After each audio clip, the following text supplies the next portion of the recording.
Hello and welcome to the 2021 election forum for the District 1 City Council contest in College Park.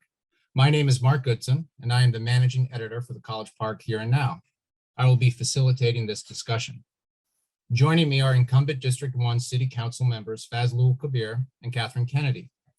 As residents of District 1 may select two candidates on their ballots, this election is considered an uncontested election. Still, it is important for all residents to know the council members who represent them. And it is important for council members to hear from the residents they represent. This forum is brought to you solely by Streetcar Suburbs Publishing, a 501c3 nonprofit corporation. Streetcar has three outlets: the Hyattsville Life and Times, the College Park Here and Now, which are nationally recognized print newspapers delivered once a month in each city respectively, and a website, streetcarsuburbs.news. This forum is being recorded on Zoom, but the uninterrupted recording will be broadcast on the Here and Now's Facebook page. It will then be made available on the website, streetcarsuburbs.news.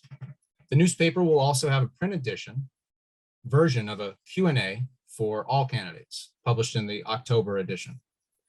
Candidates will have time to introduce themselves and answer questions. The questions and topics are informed by the newspaper's coverage of the city. Additionally, the Here and Now sought questions and topics from residents, and some of those questions will be asked as well. This will be the first time each candidate hears each question. So, welcome, Dr. Kabir, Mrs. Kennedy. Thank you for joining us tonight. Happy to be here. Thank you. So as we go about the forum, we'll alternate which of you responds first, and both of you will have the opportunity to respond to each question. So Mrs. Kennedy, you will be the first to respond to the first question, and we'll alternate till the end of the forum in that manner. So beginning with you, Councilmember Kennedy, we'd like to begin by giving you the opportunity to introduce yourself. And in that introduction, can you please let the audience know what first called you to political life in the city of College Park? Thank you. Great question. And I want to thank the College Park Here and Now. Thank you for all of your work. I love having a newspaper. I think a lot of residents really enjoyed over the last couple of years having you all come once a month. And thank you, Mark and Kelsey and the board of the newspaper for putting this on.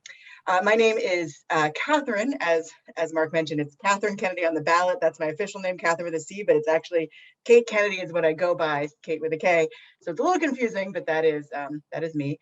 I have lived in College Park now since 2014, and I have when I first moved in, I got so excited about owning a home, I got involved in local politics. I joined the North College Park Community Association. I joined the board of the College Park Foundation. I became a member of the APC, the advisory commission for the city, and really just getting involved got me really excited about the potential for the city. And actually it was Mayor Patrick that asked me to run, and that's really what called me. Patrick called me to the position, or to running for the first time.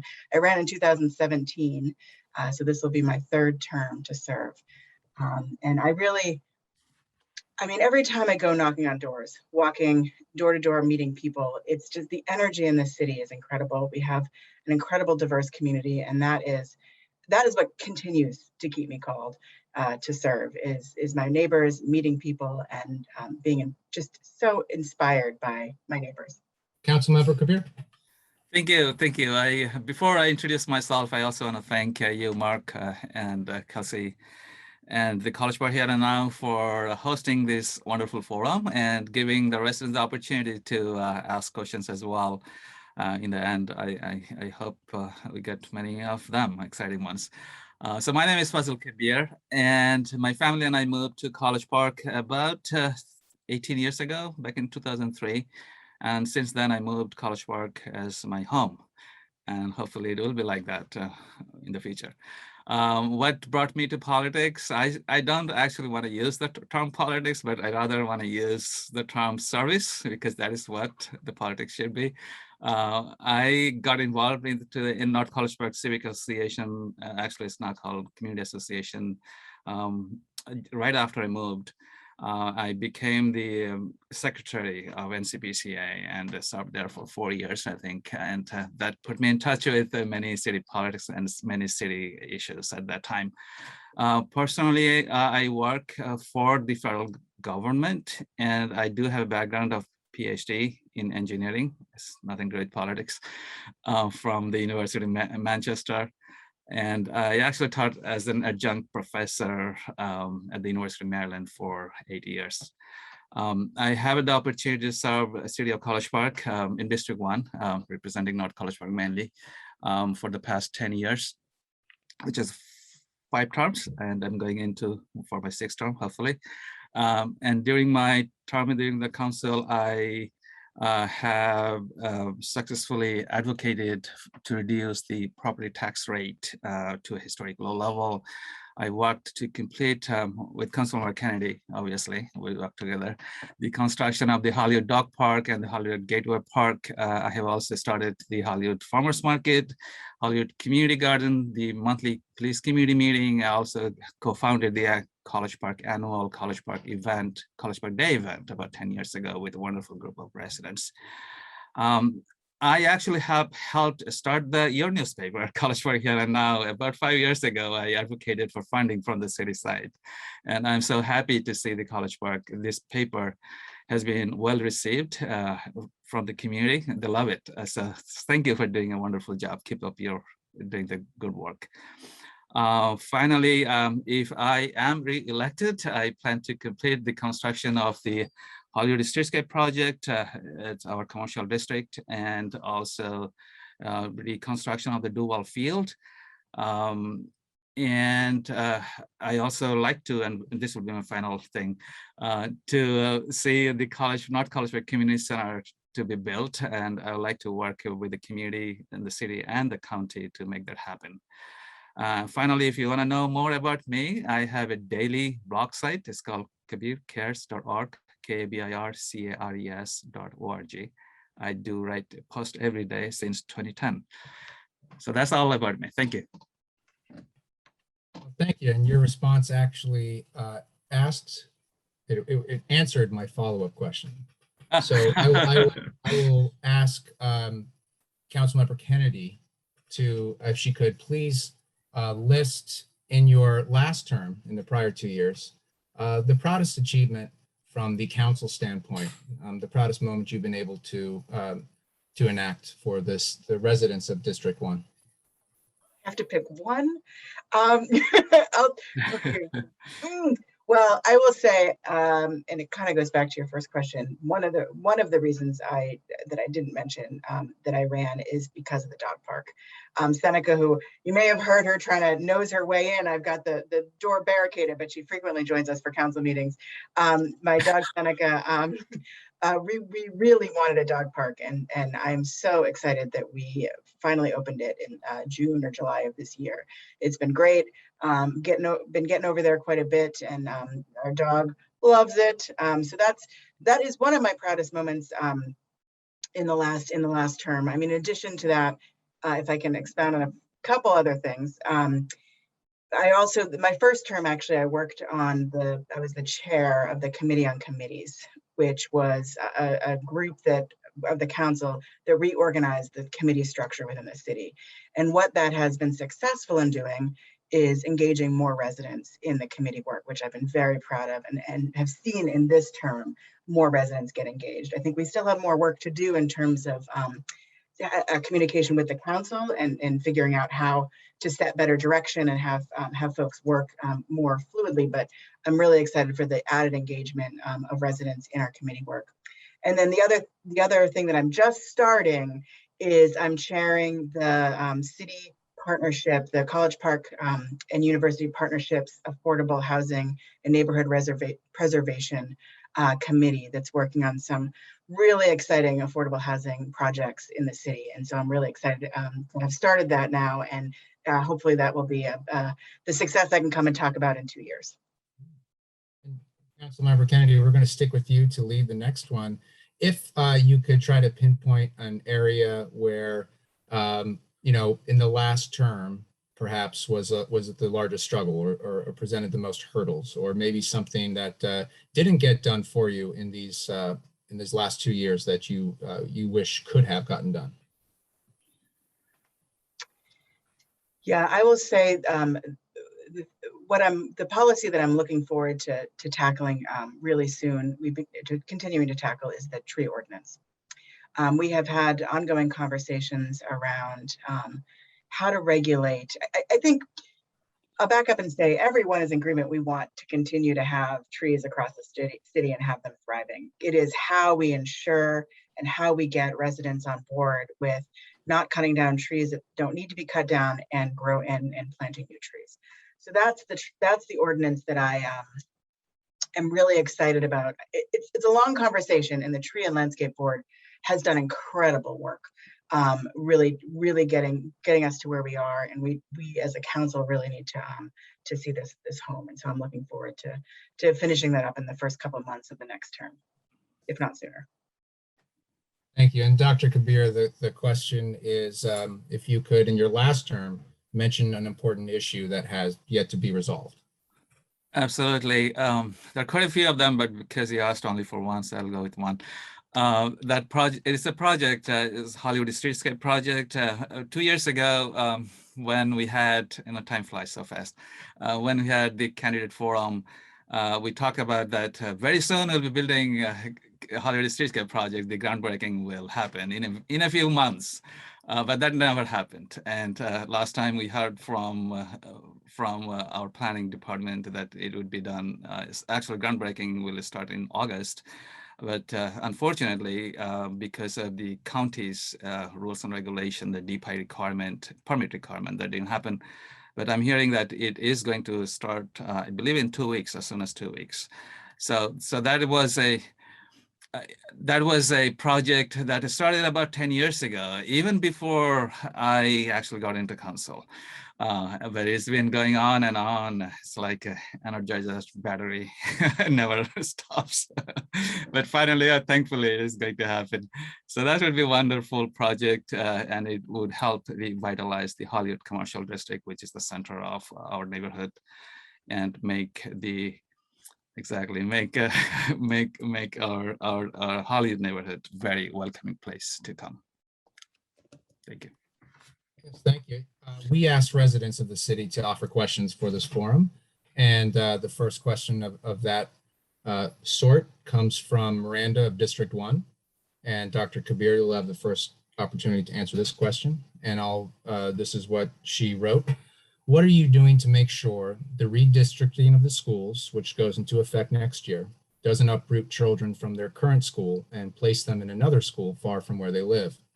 These possible schools, the relocated schools, possible relocation of schools, are not even located in College Park. Commute times could be an additional 45 minutes to get my children to school because the bus is not an option.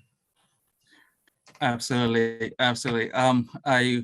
As a matter of fact, just 2 days ago, I was on 48th place, just south of Indian Lane, or maybe Fox Street, and I met a parent, and they have a wonderful young child. Their child goes to Paint Branch Elementary School, even though Hollywood Elementary School just 2 blocks from their house, which is a kind of very surprising. And they need to take their bus. Sometimes the parents take the time to drop their kid to the school, which is a painful process. Unfortunately, if you ask the school board, they will be telling that, hey, Hollywood Elementary is overcrowded. There are too many students up there. So we need to break the redistricting boundary close to the Hollywood Elementary to make the district smaller, so that because there's so many students living close and around the school, the district boundary cannot be expanded. So if you look at the neighborhood districts, Hollywood is one community, and half of the students go to one school, the other half goes to other school, which doesn't make sense. So there's just one example. Now, to answer your questions, what we should be doing, the city does not totally control the redistricting process because we don't have 100% control over the PGCPS, Prince George's County Public School System. However, we do work with the school board and the county council very closely on different matters. And our job would be, as a community leader, to engage our community members, the residents and the parents, and make them vocal. And we'll be vocal definitely from the council side to make them understand that, hey, this is the problem, this is the issue. If you want to expand the school, if you want to make more rooms, please do it, but don't break the community into two parts. It's not practical. It doesn't make sense. Thank you. Yes, thank you. I think some of this comes from the precedents set by county school board and other that have broken up Hyattsville Middle School for one, and another elementary school in Adelphi that had to move to St. Mark's. And I think this is the sort of thing that some residents are concerned about. Councilmember Kennedy, the same question to you. If a redistricting poses a threat to the existing schools where children must go, what can you and the council do to help residents?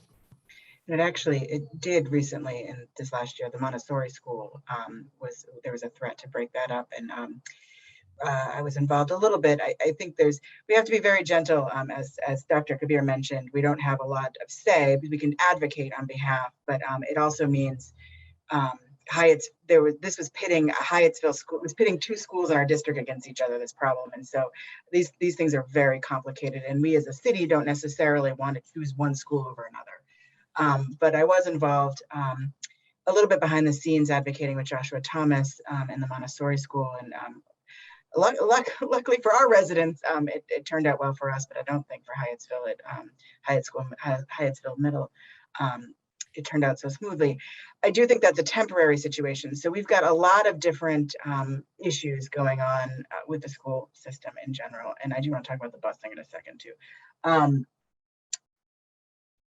We as a city understand and know that education is an issue in this area. And so in our strategic plan that we did in the last year, we have one of our objectives, I'm going to read it, is advocate for improving the quality of education and learning opportunities for our residents and community's future. So we know as a city, this is something we need to be doing. And I want to point out that word advocate, because that's, as Dr. Kabir said, that is where we can make the most difference, is advocating with our school board, advocating with the county, advocating with the state in terms of the Kerwin Commission and the money that can be coming down. It's really difficult, the level of influence we have, but that doesn't mean we can't try, and it doesn't mean we shouldn't try. We did also, it's not quite the same, but I'm happy and proud that over the last year, I was able to help start a tutoring program at Hollywood Elementary School, which doesn't have to do with redistricting, but there are things like that we can do that sort of make the connections and can bring resources to the schools. I want to address that busing, because I, for the first time, now have a teenager living with me, and he has luckily made it via bus every day to Parkdale, but it makes me nervous every single day, and I hear the horror stories of many in the neighborhood, and he's been late many times coming home. The busing situation is horrible. And we have talked about it, we have tried, there's a lot going on with the school board trying to mitigate this and trying to improve it, but it's not acceptable the way it is. Trying to figure out and trying to advocate is huge. And I encourage everyone to get engaged, particularly as we go through this redistricting process, because it's going to take a while. The school board needs our support as well as our gentle advocating. So thank you for the question. Randa, I think was the name you said. I really appreciate that question. It is definitely on the forefront of my mind, and I know many of the other parents in the neighborhood. So thank you. I'd like to give you, Councilmember Kennedy, an opportunity for this follow-up. What does advocating, say the bus situation, right? There's a bus driver shortage in the county. It's a dangerous situation. And for a lot of parents, it's an expensive situation for finding private transportation to and from school. What does advocacy in a situation like that look like at the city council level in College Park? I mean, unfortunately, it's not as satisfying as I wish it could be a lot of times. I mean, it's strongly worded letters, which doesn't necessarily get us where we want to be, but it's, I mean, I've been on the phone with Joshua Thomas, our school board representative, been on the phone with, I know Patrick has been on the phone with the county representatives. It's that, I think it also, we don't know. So part of the reason, I'll be honest, part of the reason we have this as one of our strategic initiatives is we're not 100% certain what we can do and what our influence is. And so that's what we've done so far, but it's not enough, right? Particularly around the bus. Like I remember when before the pandemic, this bus situation was really bad. We wrote this letter, it's not doing anything. So how can we do more? So our ideas are, could we hire a lobbying firm? I'm hopeful with the Kerwin money that's going to come through the state, and so maybe we can advocate at the state level for some of this. That's sort of, we're trying to think outside the box. So suggestions would be helpful, because we really feel like, and Dr. Kabir, let me know. I just feel like we have our hands tied in a lot of ways, and so we're looking for and trying to find ways. But what we're doing, to be honest, is just not enough. And so, but we don't have a lot of influence, so it's a tough situation. Thanks for the question, and keep it coming. We gotta find ways.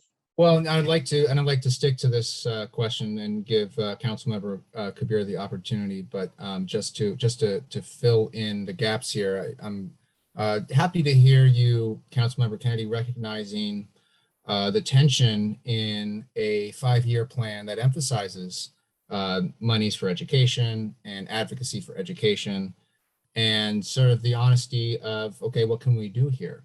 And Councilmember Kabir, the same question is for you. This being education being an important topic for the city, what can real advocacy look like in the next 2 years for students, young students in College Park? What can the city council do? Absolutely. So as Councilmember Kennedy mentioned, this is one of the 10 goals in our strategic plan. I believe it's goal number 8 or 9. The city does not have full control over PGCPS, as we talked in before. However, we can make certain differences among the lives of our young children in the city's students. We have, right now, we actually in this budget, we have allocated over $40,000 in the tutoring program that Councilmember Kennedy mentioned. Thankfully, this tutoring program has started in Hollywood Elementary School. I actually learned very recently. And so there is a group organization based in DC. They will be coming.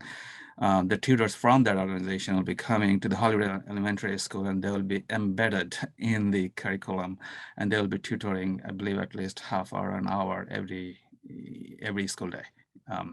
So that will enhance the educational experience for the young children. So that's one thing. We have been, and we plan to enhance the grant program to the College Park neighborhood schools. There are 8 of them, and we have about $49,000 every year we allocate for that. And some of the schools get more money, about $7,500. Some schools get less money based on how many College Park students go there. So that's what I've been doing. And we like to see actually more programs, what we call the educational experience or enhance the educational experience for our students.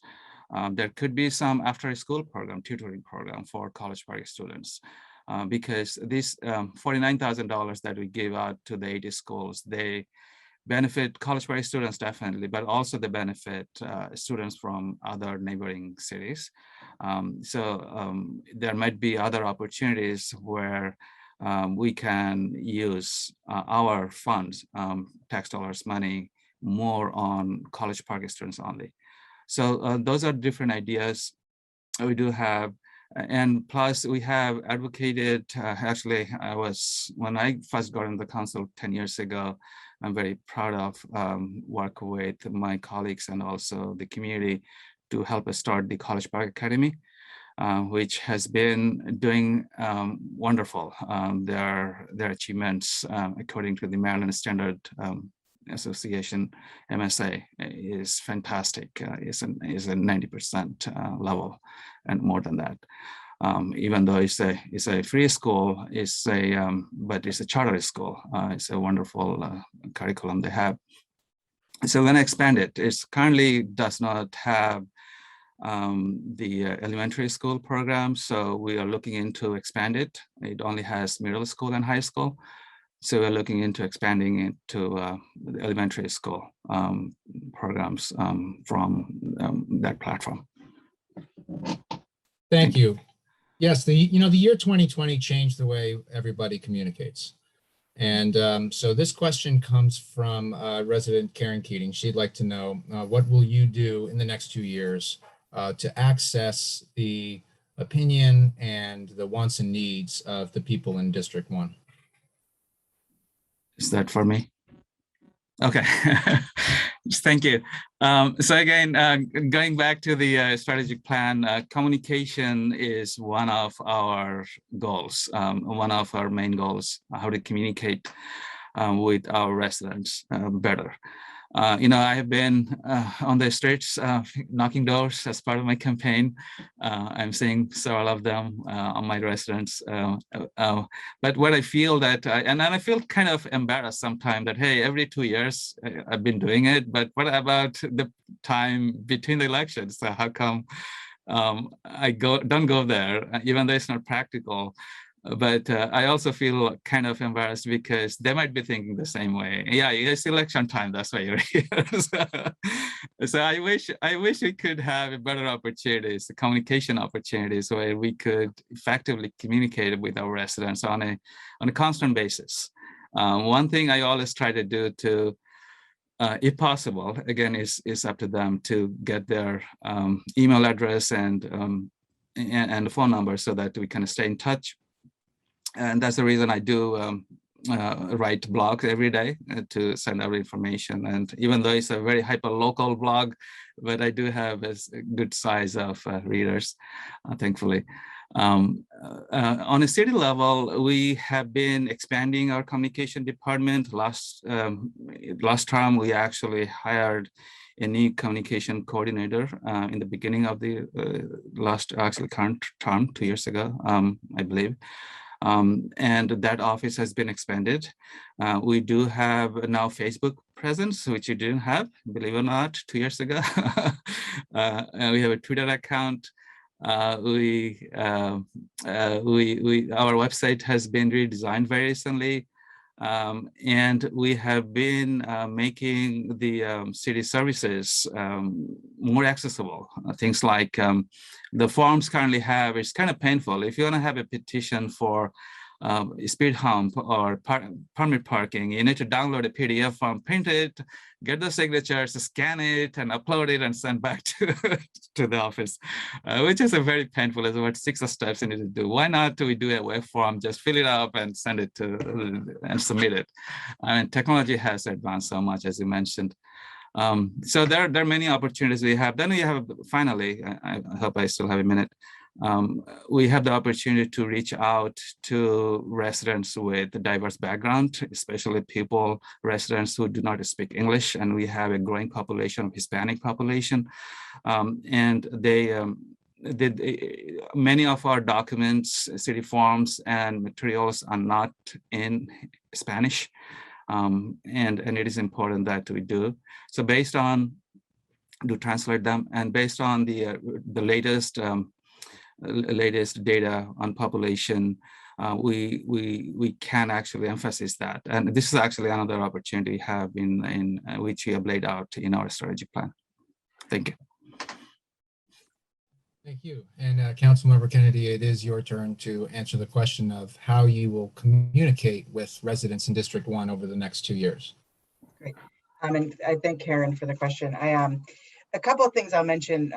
First, the thing that I always go to every time, and I literally had it, as you saw, I picked it up right there. This is the College Park. This is the 2019. We'll do it again in 2021. It's the community survey that we do that gets sent out to residents. And so that really gives us the roadmap in terms of things that we should be looking at and addressing in a way that really that statistically is addressing the needs of all residents, and opposed to sort of just the residents that I communicate regularly, which they're important as well. But that helped facilitate, or helped was the backbone for our strategic plan, and it's the backbone for the results in that strategic plan moving forward. I'll also say maybe I'm really technologically advanced here, but I have a little website, Kate for College Park, that's horrible penmanship.com.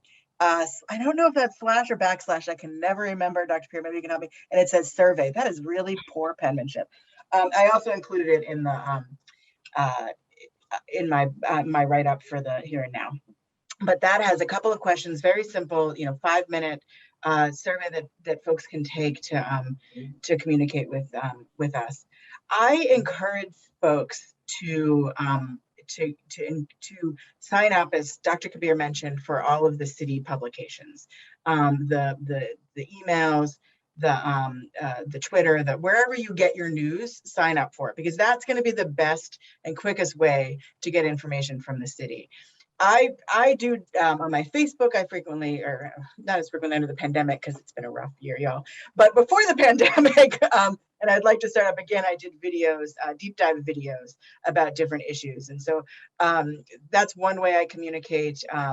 Hopefully I'm accessible to most people. My email is pretty out there, and my phone number as well. So always happy to talk to folks in between knocking on doors each campaign season. Happy to talk to folks. Those are the things. And the other way I want to emphasize too is engagement with the city, is in the committees. I know that's not necessarily what I'm sure Karen was looking for, but we'd love for people to get involved more with committees, get involved in that way, and then communicate in terms of sort of issues, in-depth issues. So those are the way.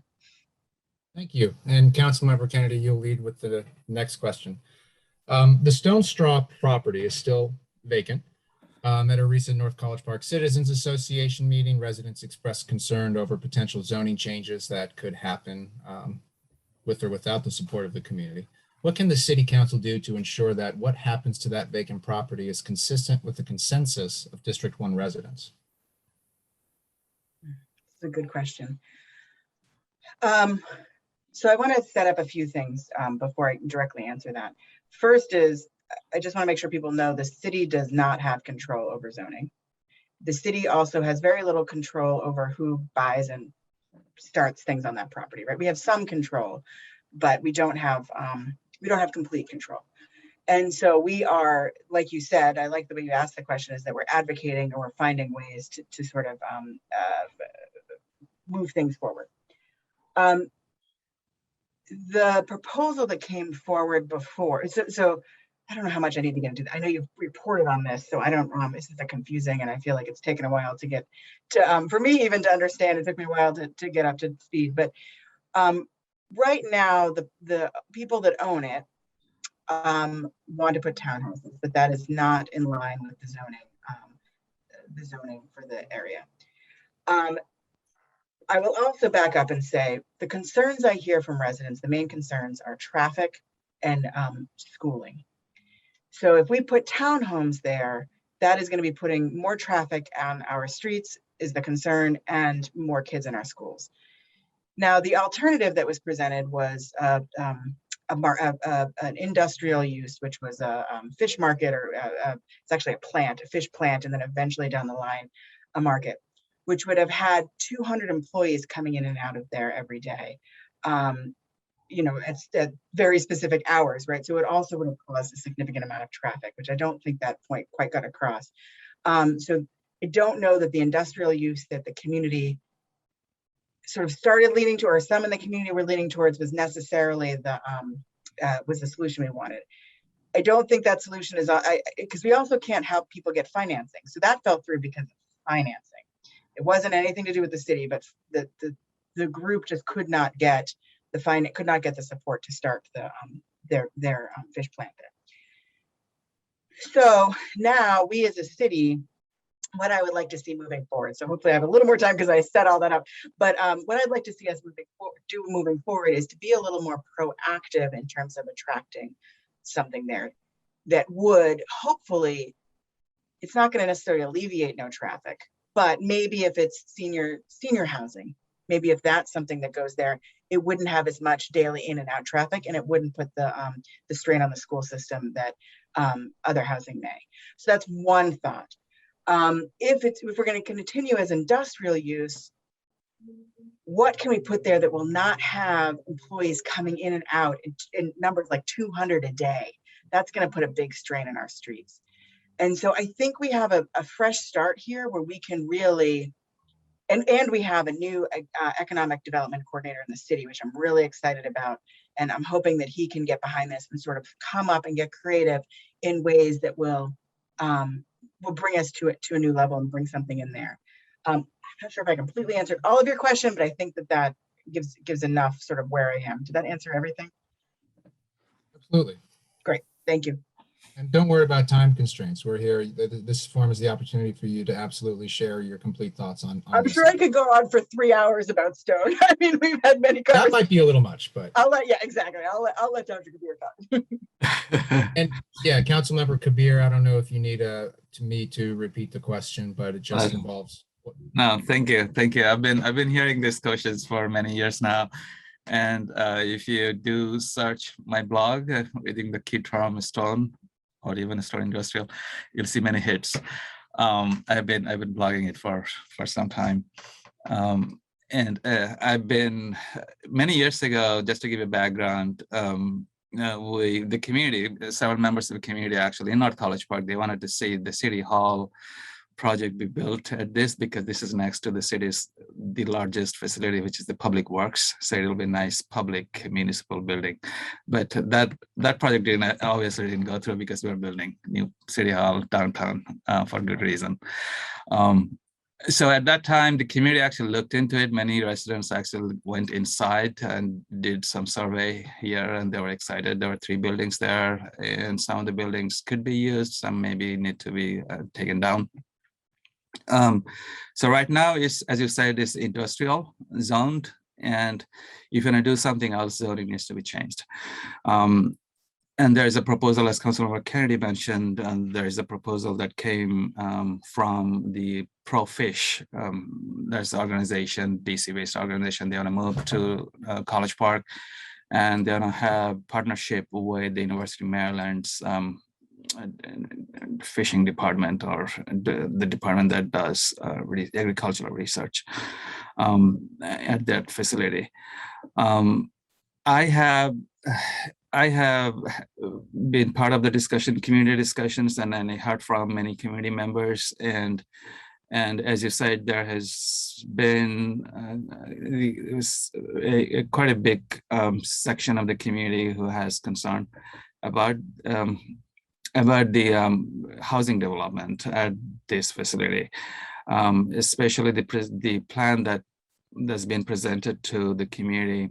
Looks like we'll be putting a very negative impact on the traffic in the surrounding neighborhood streets on 51st Avenue and Indian Lane going into Rhode Island Avenue, especially in the morning and in the afternoon during the rush hour time.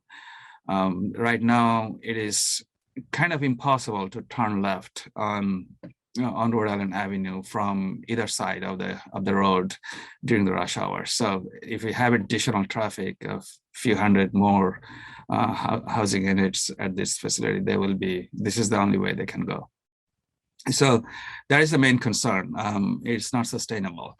Now, the other options, so the pro-fish option rather, as Councilmember Kennedy mentioned, they will also bring traffic, but that traffic will be distributed throughout the day, and it will not probably have the impact on during certain duration of the time or window of the day.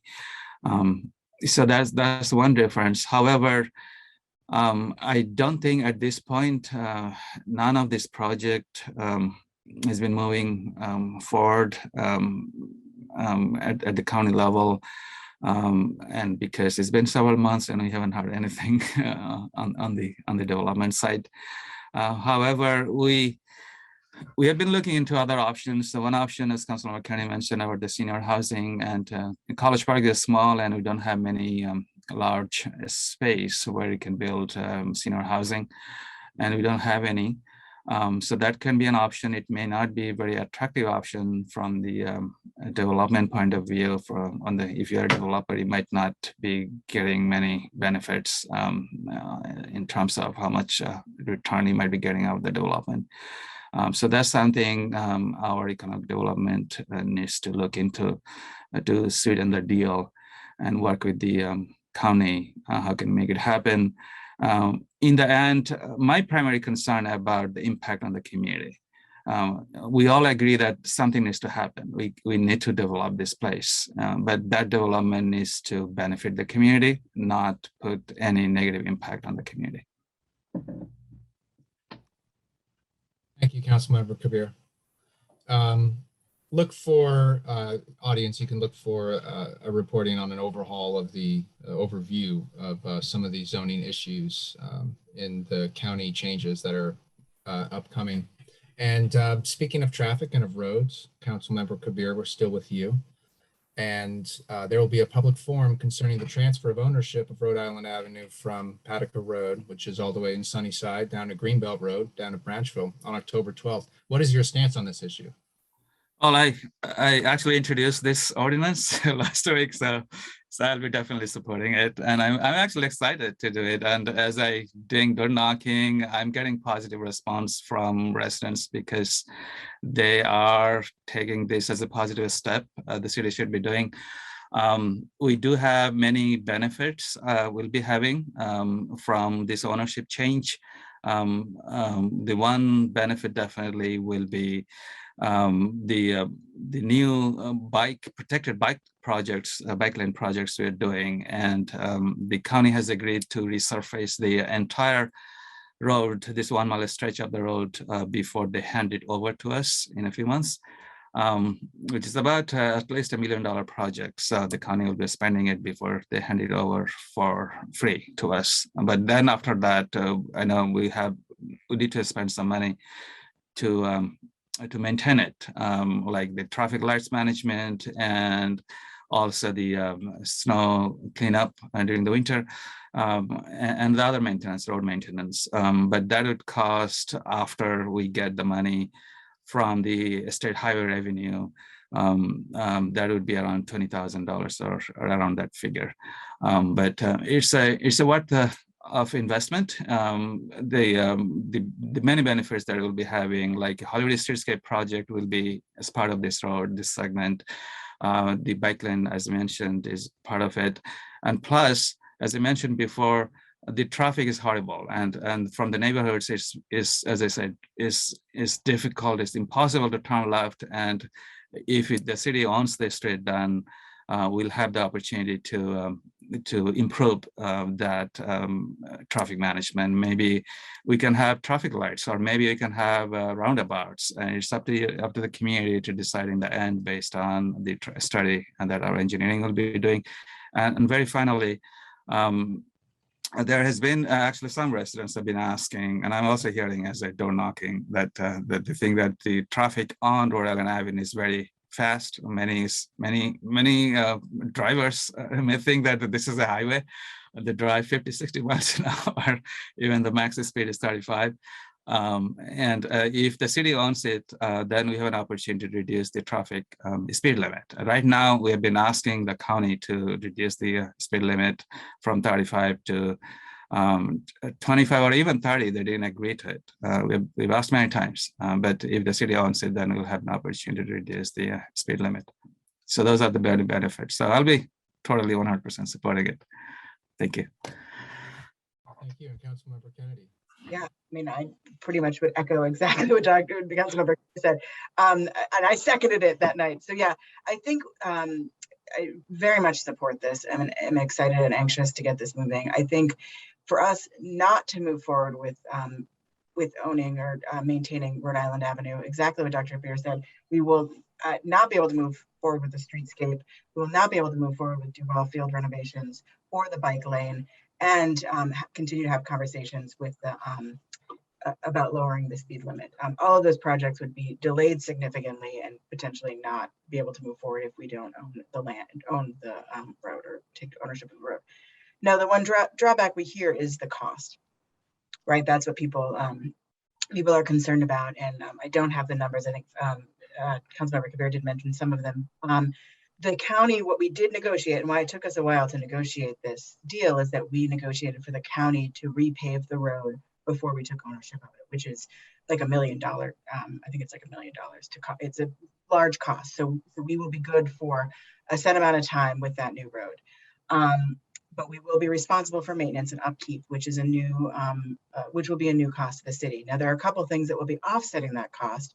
One of them is we will be getting more money from the state because we're taking ownership of this road. And the second is, and I believe that as the Hollywood streetscape and the commercial district improves, we will have better business there and more tax revenue coming in. So I think this is an investment in the city, in District 1, that is really vital for the future of District 1 and the future of the commercial districts. I really am grateful that our council colleagues are on board with this, that Dr. Kabir and I are on the same page with this, the city is on the same page, and we're moving forward with this, and I'm looking forward to it. Thank you, Councilmember Kennedy, and we are with you for the next question, and it is the last in the sort of road and street line of questioning. You know, Dr. Kabir mentioned if the city had control over Rhode Island Avenue, the speed limit can change things like this to curb dangerous driving, nuisance driving. I mean, I'm sure a lot of other things.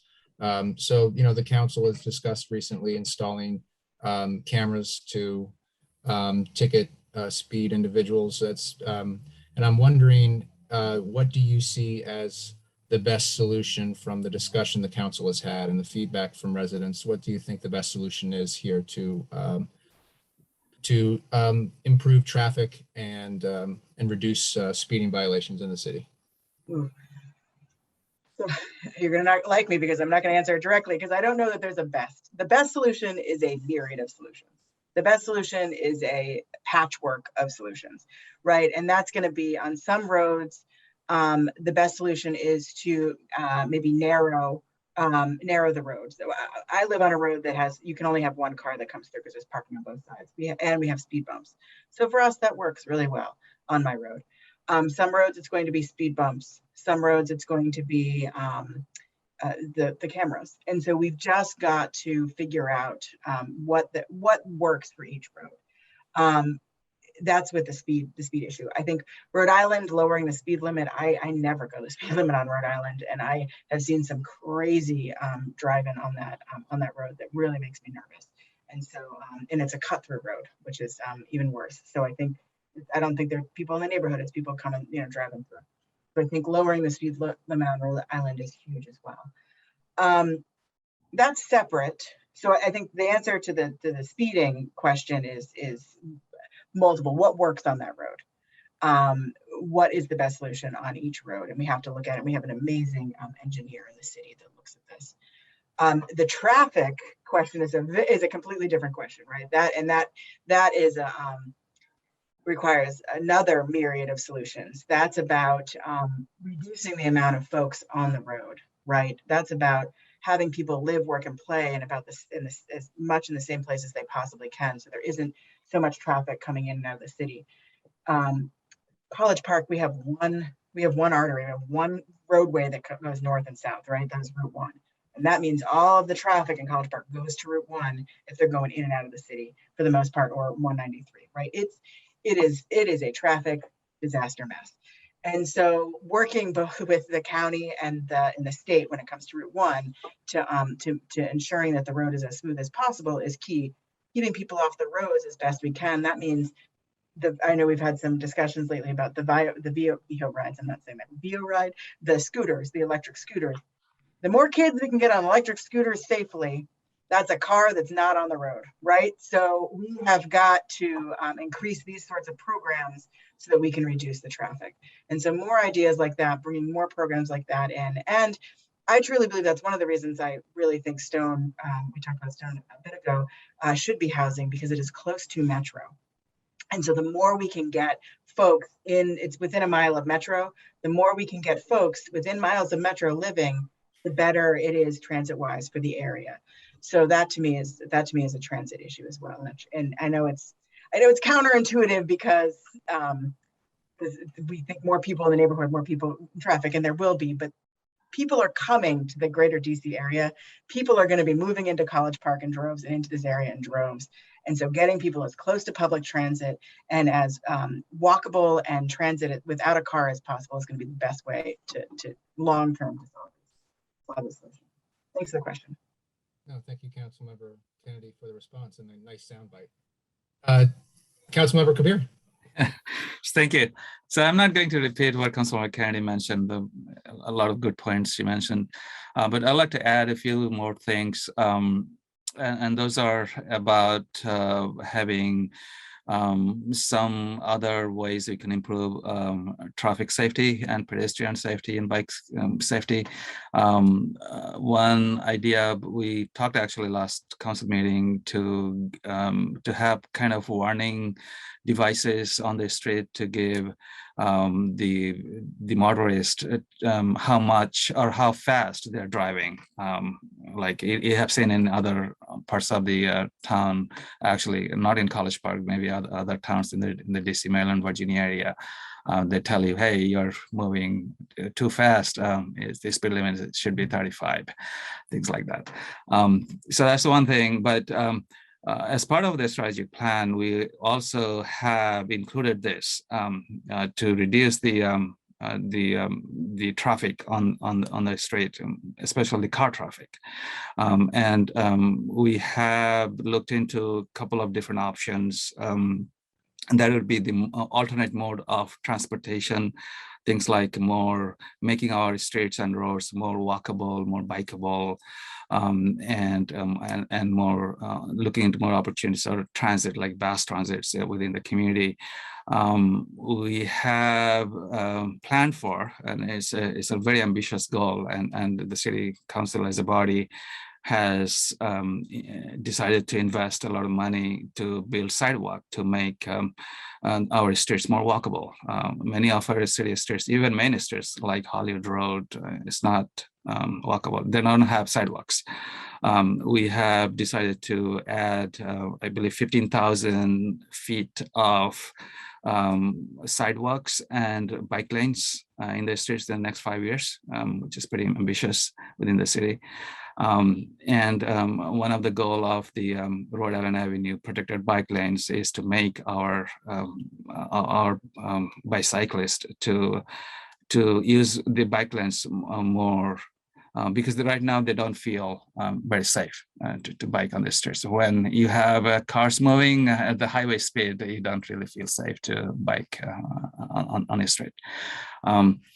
So that's one thing. The other thing we are trying to do to make this neighborhoods connected. Like right now, many of the neighborhoods, like in even North College Park, we have Hollywood, we have Oak Spring, we have Daniels Park. They are kind of isolated, and again, going back to the Rhode Island Avenue, because of it, this is a very high-speed road. Many residents don't think that even though they live in North College Park in the same district, District 1, it looks like they are apart from each other. They're not connected, but this is one community. So if you build the more sidewalks and have more roads with lesser speed limits, that will improve it. And finally, we have been supporting and working on, and hopefully this will happen soon, about the Purple Line, and that will probably take out a lot of traffic from Route 1, especially people commuting to University of Maryland campus, going through Route 1 from North College Park, from the Beltway. They might be encouraged to take Purple Line to get to the campus. So we have to see, but we have been hearing that, and we're really excited to see what changes happen. One of the goals we actually have in the strategic plan also reduce the traffic on Baltimore Avenue by, I believe, 5% in the next 5 years. And many residents think it's actually going up in the opposite direction, but we're going to turn this down in the other direction. Thank you. Thank you, Councilmember Kabir. And this next question will lead with you. Okay. And Councilmember Kennedy, though, you will get a chance to speak on it. It does concern the issue that you wanted to resolve the most from the prior two terms, the tree canopy. So the Tree and Landscaping Board has suggested the city take measures to preserve the tree canopy by focusing on the preservation of trees on residential properties. The residents have expressed concern about this. What can the City Council do to support both the individual rights of homeowners and the sustainability of the tree canopy? Great questions. And, I believe all of my colleagues, including definitely me, have been spending a lot of time before the camera on the council meetings and behind the cameras. Many hours have been burning. We have had quite a few community town halls on it. I was able to organize one, and Councilmember Kennedy was a huge contributor to that. And I also attended another community forum. You're right. It has really caused quite a bit of, I would say, noise, good noise in the community, which you actually want to see, because I know it's an important change, and many of our residents don't have a very good feeling about it for precisely the same reason you mentioned this about my tree is mine because it's on my property, it's my property right, and why we should be having more government control on it. Don't we have enough? So the argument goes along this way. The challenge that we have, again, when you are on the city council and you sign on a strategic plan that says that you need to increase this tree canopy in the next 5 years from 38% to 41%, and which is already going down in a very alarming rate, then you don't think about your own tree, but you think about, as an elected council member, you think about the entire community and what option do you have. So that's the challenge you're having. Now, do you have any other option other than introducing or adding a new what is it called, tree ordinance, which many of our residents think is punitive. It has languages like the residents will be fined or penalized, which is not very community friendly terms, right? I mean, so that's where the concerns come from, and I hear them, and we hear them. Now, what else can we do? We could probably look into other opportunities like sweetening the deal, let's say it, things like having more incentive programs. And we currently have actually incentive program called TCEP, Tree Canopy Enhancement Program. The challenge of that program is it's been there for several years now, but we haven't been able to add many trees. The tree, we had, just to give you overall pictures in just 10 seconds, in the past 9 years, we have lost 37,000 trees in the city of College Park, canopy trees. But the TCEP program, we only have been able to add only 270. So compare the numbers, 270, 37,000. So it's working, but it's not working the way we want to see. Now, can we look into other programs? Thankfully, after and during the community conversation on tree canopy, several residents actually came to us, and I am actually very much thankful to them. And they came up with ideas. Even honestly, I didn't even know some of the programs. For example, one excellent program that Montgomery County and Tacoma Park has, and what they do if a resident wants to plant a tree, all they really need to do make a call to the county or the city, Tacoma Park, and someone from the county or the city will come to their house, and the resident will just say, "Hey, I want you to plant a tree at this location," and the county or the city will be showing, they will come with a nice catalog with the different trees, shaded trees, and the resident will get an opportunity to select a tree. And then that's it. The resident doesn't need to do or spend any time or money on it. The county or the city will be coming on a different day. Even the resident doesn't need to be at the home, and they will plant the tree for free. Everything is for free. But the TCEP program, even though it's an incentive program, it's kind of a lot of red tapes in it, because there is the resident who need to buy the tree. They need to hire a contractor to dig a hole and plant the tree, and keep all the receipt and ask the city, hey, give me the money back. And the city is not going to give the $500 or $600 they spend on the tree. They'll only give $150. So it is an incentive program, but it's not very resident friendly program. So we are looking into other ways to increase more trees in the city. Now, will it be helpful for us to reach our goal of 41% from the declining 38%? I don't know. That's something we may need to try first on different options. And I definitely would like to see, I'm not a lawyer, I'm an engineer by trade, but the language I have seen that there are opportunities to change this language instead of making this more punitive. I'm talking about the ordinance language. We can make it more residents friendly. Maybe instead of asking this residents to, hey, pay a fine of $200 if you cut down tree without a permit, we could probably ask them, hey, be a partner with us and contribute to our forest reservation program, things like that. So we need to, we need to come up with alternative creative ways if we really need to move forward with the ordinance. But even without ordinance, we have other opportunities to move forward. Sorry, I talk a lot. I apologize. This is the time to do that. This is your time to do that. Councilmember Kennedy. That's great. I appreciate, Mark, the way you phrase this, because that's you got right to the heart of it, right? In terms of the personal freedom and the collective, the collective good. We, unfortunately, what's causing this decline, as Dr. Kabir is mentioning, is our tree canopy is aging out.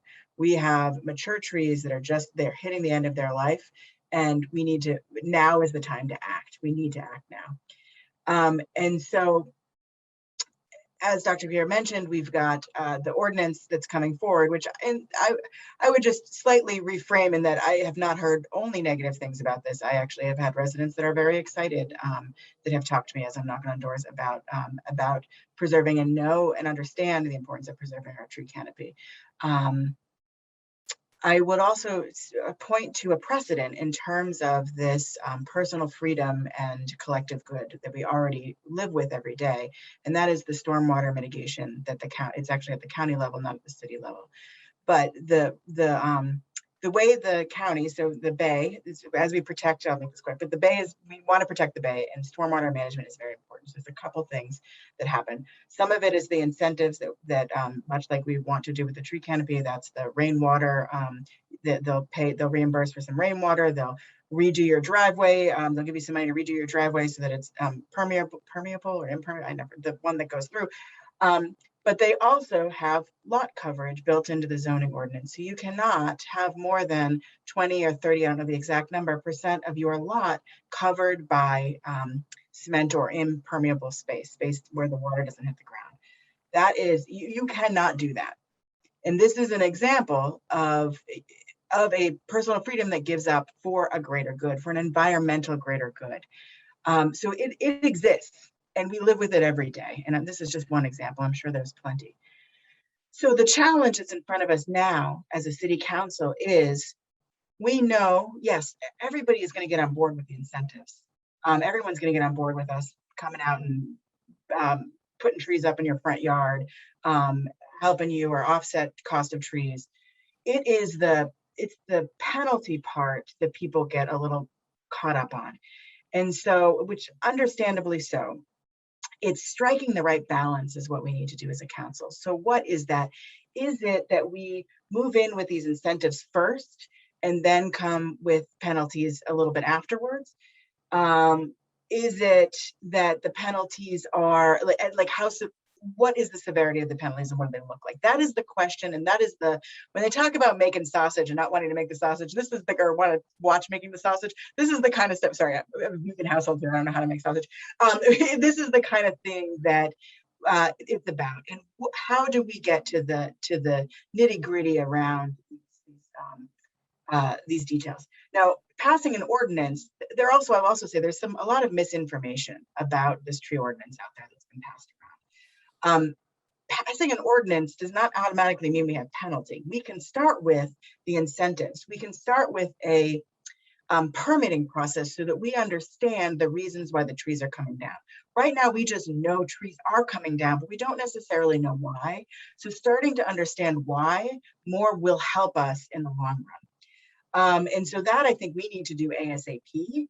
And then as we move forward, building in these penalties, I think there will need to be some penalties at some point, but what do they look like and what is the degree? I'm not completely sure that I know the answer to that, but I think at some point we'll need to put that in place for our children and our grandchildren and the safety of this city. And I mean, if you look at I'll just end with this. If you look at the heat map of College Park that was in the Save a Tree report, it shows you right there, like we are hurting ourselves with the tree canopy that's coming down.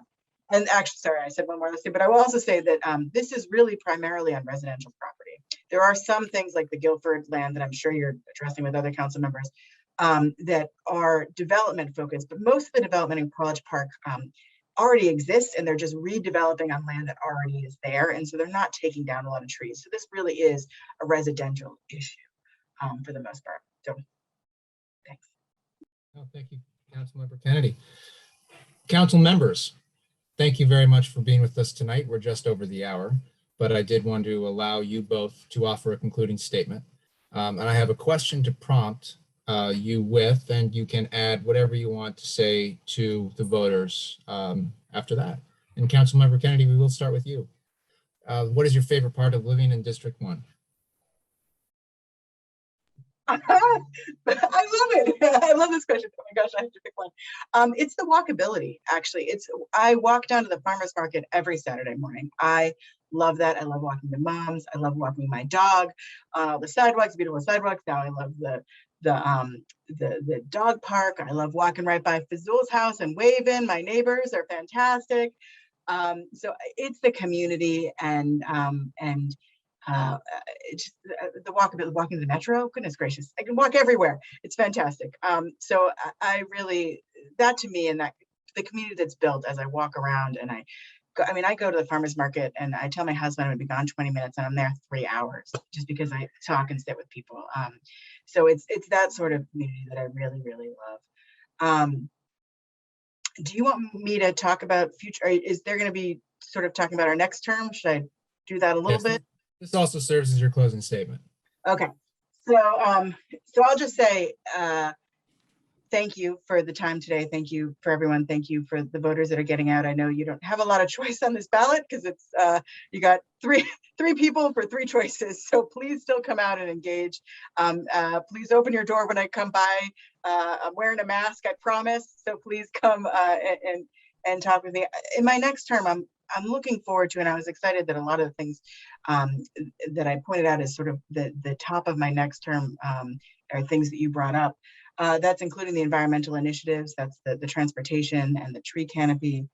It's also, I mentioned at the top that I'm chairing this affordable housing committee that's getting going, and there's a lot there that I'm really excited about and a lot of great conversation around that. It's complicated, so it's going to take a while to get that up and going, but I'm really excited about that.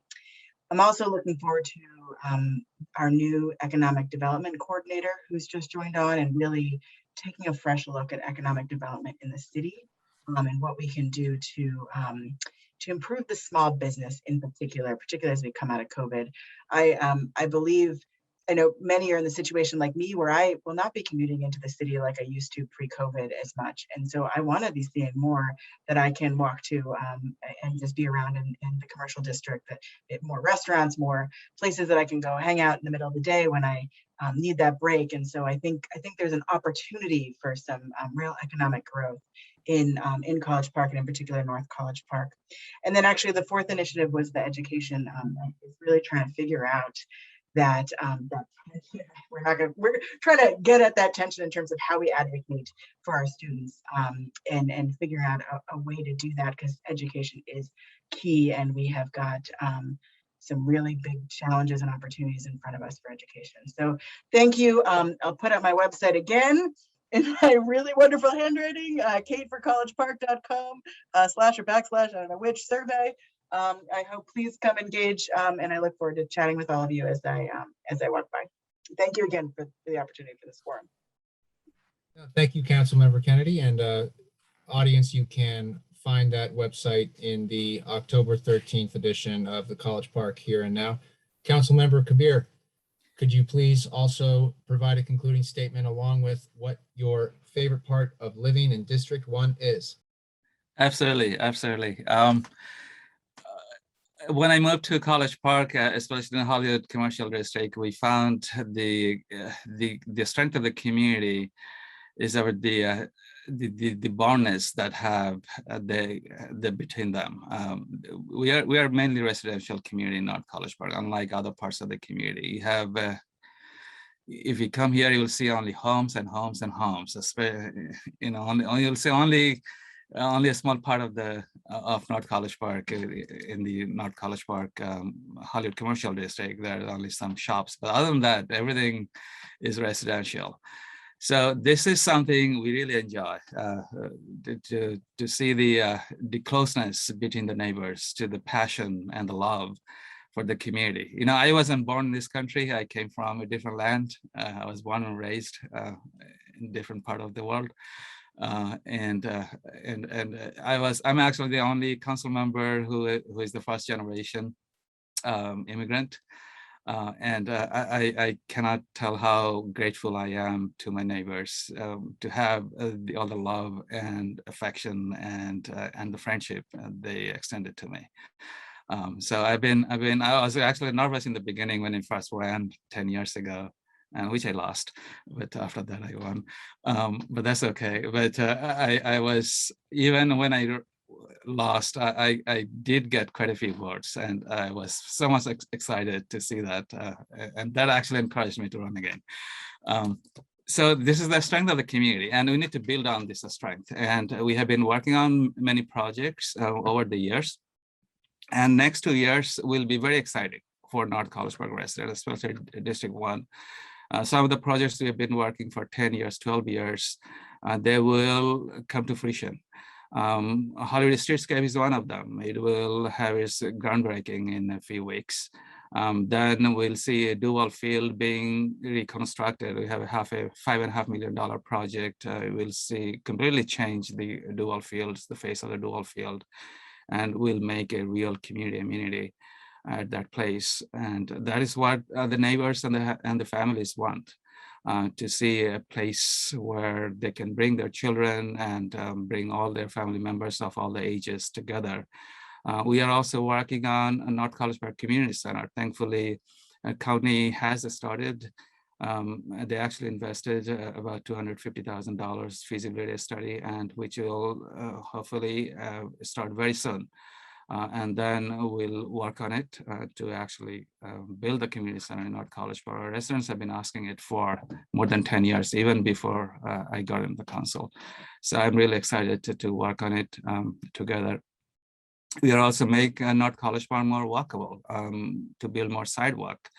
Again, in the next 2 years, we'll be seeing 2 major sidewalks built on the 2 busy streets, like on Hollywood Road and Cherokee Street, connecting Route 1 and Rhode Island Avenue. We'll be also seeing the bike lanes, protected bike lanes on Rhode Island Avenue. This is the major thoroughfare within North College Park. And it will make the College Park Trolley Trail extended all the way to the northern end of the city. Right now, as you know, it is only in the Midtown, in Barwayne, Lakeland, and downtown and Old Town part of the College Park, but it only stops at the Barwayne. It doesn't go to North College Park. So if we build the protected bike lanes, it will connect all the way to the northern end of the city. So you'll have the residents from the north and residents from the south can bike in either direction. I will be expecting many residents like you, Mark, from Barwin, probably that's where I live, come to North College Park and shopping at the mom biking. So we're excited that to happen. So it cannot be more exciting in the next 2 years, and I like to witness that as part of the council and advocate for it. And again, I'll end it with this. I do write a blog, as I said before. So that'll be my pitch. And the address is again kabircares.org. I try to write one post every day, and it's hyper local. There is no politics in it. We don't cover anything other than College Park, or even sometimes a little bit of county if that affects College Park.